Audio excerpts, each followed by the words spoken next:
This is a bit silly. The FlashForge Creator Pro 2 3D printer doesn't come with a removable print bed out of the box. You have to pay for a kit separately. This kit makes removing printed parts way easier, and I highly recommend it. Here's what you do. First, you have to remove the existing print surface that's held down really strongly with adhesive and make sure you clean all the gunk off. I've already done this part. It took me forever, so I didn't show it because the adhesive is just so strong. Now, stick down the magnetic sheet that was included in the kit. I've already done this part too. There it is. You can see the flexible build plate just sticks right down on the magnetic sheet.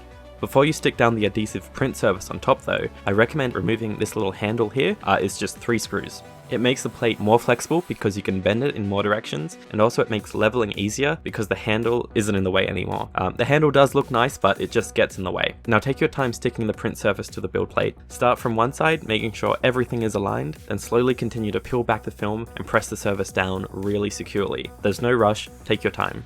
Then just give the magnetic surface a little wipe down, then put the flexible build plate on top. Then make sure you level the bed once again. It'll need some adjusting because we just added a millimeter or so of height thanks to the magnetic sheet. Then you can just start printing. When you need to remove prints, just remove the build plate, flex it in each direction, then your part should hopefully just come off with a little nudge. Way easier than how it came out of the box. I just printed some little plier holders for my IKEA pegboard here. Again, not sure why a removable magnetic build plate isn't standard, but oh well, I hope this helped.